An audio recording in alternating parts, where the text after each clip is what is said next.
I was browsing around on the Twitters this morning, cup of coffee in one hand and a freshly baked croissant with cheese in the other, when I noticed a Twitter post of my good friend Mr. Bunty King. Now it piqued my interest, for I saw the link down below. Oh boy, are we in for another ride. Allow me to read. Red Dead Redemption's 2 people are plastic, existing because and solely for the player. We interact with them in a limited masculine framework and are continually rewarded for those impulses. It molds the game into an often superficial theme park. Then followed the link to a Kotaku article.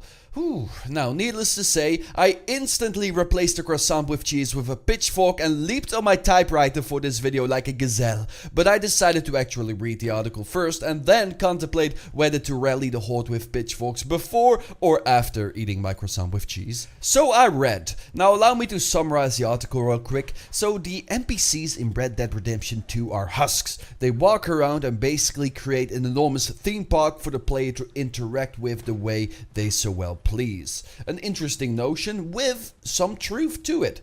So let's go over the article. Now a quick disclaimer, I will be using Microsoft David for comedic and educational purposes to read out the lines of Mrs. Heather. Okay, let's begin.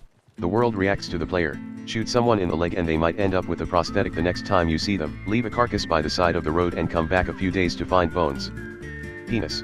Never gets old. Yes, this is a thing in the game. To one-up it, I actually saw bodies slowly decaying. I saw a goat eating a man. I saw a woman weeping in the swamps before cutting me, and I was jumped on by some cracked addicts with knives. I saw a bucket of shit and piss being dropped on a poor man in Saint Denis. It's all pretty damn cool. I think me and Alexandra can both agree on this. These moments try to suggest the world is full of people going about their lives, but when contrasted with the rest of the game's level of detail, they are woefully artificial.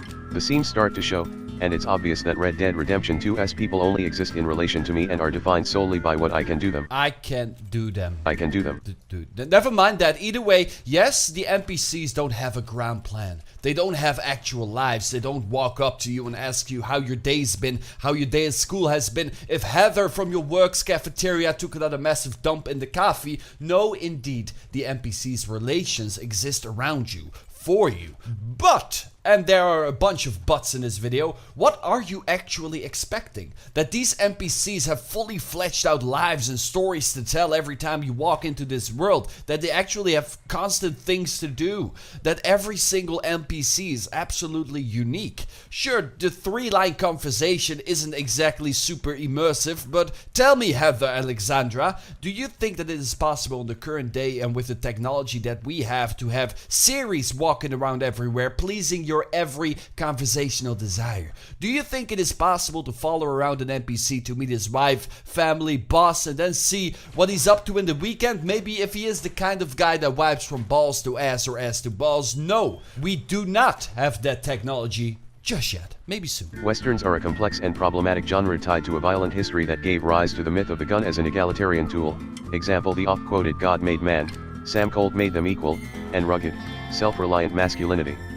As a result, interactions with Red Dead Redemption 2's NPCs exist within that masculine framework. Arthur and the player's actions are expressions of a mythic masculinity. We rescue women and lesser men after all. Better men would be able to fight off bandits and manage their horses and compete against would-be gunslingers while using unique abilities like Deadeye to our advantage. We tip our hat like a proper gentleman, and we kill anyone we want. Butthole bonanza. Now, when I first read this, my SJW alarm kind of went off, but I don't think and I don't hope that Heather is trying to push some sort of agenda here. I'm definitely going to assume that is not the case. But again, what is it that you expect? That men and women and NPCs all fend for themselves in this game? Where's the fun in that? Heck, I needed rescuing from a woman and her gang of crackheads the other day. I decided to try and save her as I thought she needed saving, and boy was I in for a treat. Point being again, what are you expecting? Is it reasonable to believe that the world could actually be a living and breathing simulation of the Wild West? In my opinion, Rockstar did an outstanding job putting in the gimmicks like the guy thrown out of the window you mentioned in your article, other NPCs like reacting to those events. It genuinely put a smile on my face, and there's a shit ton of those little events. These are things I haven't seen in video games before, and it's definitely raising the bar for NPCs and open worlds games in general. maybe if Rockstar keeps doing this, we will actually see the world and NPCs you crave for, so can't we just praise that aspect of the game? One time, while riding through the plains, I heard a man crying out in fear. The horrible pain. Snake bit me right in the balls. Ouch, ouch, ouch. Poison souring through my testicles now. Suck it. Please suck it. He was going to die, damn it. Please won't someone help him? As it turned out, he was bitten by a snake. I could leave him, I could suck out the venom, or I could give him medicine. I opted for the latter. Damn it. Why didn't you suck it? Oh well, maybe next time. And we then parted ways. Nearly 5 hours later, I heard the man call out to me while I was walking around in the town of Valentine. He was sitting on a shop's porch with his friend. What, wasn't it wonderful for him to see me, his savior, again? He was so delighted that he offered to pay for whatever I wanted in the gun shop. I bought a Springfield rifle and scope, it's perfect for hunting deer. This encounter meant to give my actions consequences, but the reward and the scripted nature of our interaction rang false. For all of Red Dead Redemption 2's attention to detail, this NPC wasn't an entity who existed before I found him. He was spawned in as I came near, solely to be rescued by me, and then again to reward me for it. Kappa 123. God damn it, Heather, there is just no pleasing you. I am sure that Rockstar is sorry that this NPC didn't walk up to you, gave you a back rub, maybe a cheeky foot massage, profoundly thanked you for the deed you have done, and maybe even apologized for getting bit in the first place. But I do get the point that's being made here. Sure, it would be way cooler to randomly follow an NPC who goes out hunting, then on his hunts get bit in the foot, and then you have to suck out that venom like in that one scene from The Brothers Grimsby. Why are you taking those off? The toxins coursing through the left lobule of my testy, up the spermatic plexus to my kidneys. Suck it! As Jesus said, thou shalt not suck off your own fucking brother! Can't we just simply enjoy the fact that we actually get to meet this guy again later down in our story and be rewarded for that? That is really something special. As a result, Red Dead Redemption 2's open world often captures the beauty and detail of real spaces, but it never managed the illusion of a functioning society or treats its citizens with empathy. How can it, when these people exist to serve me and when I can decide to kill them with the single press of a button? Now for the last time, it's boiling down to what she is expecting in this current day and age of technology. Now she continues the article by comparing Valentine to The Witcher 3 Novigrad.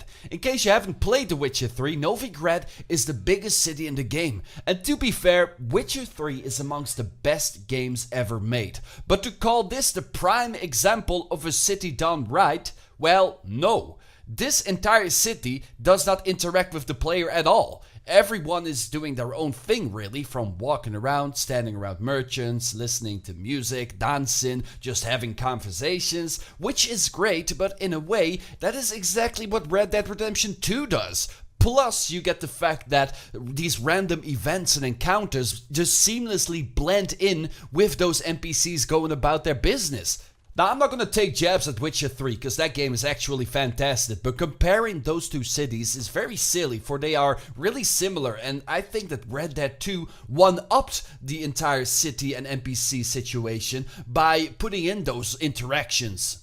Well, back to my croissant with cheese and coffee. Now, do give me your thoughts on the matter in the comment section down below. I am dying to hear what you think about the matter. And as always, thank you for taking a few minutes off of your day to spend it here on my humble little channel. Do appreciate it every single time. And as always, peace out.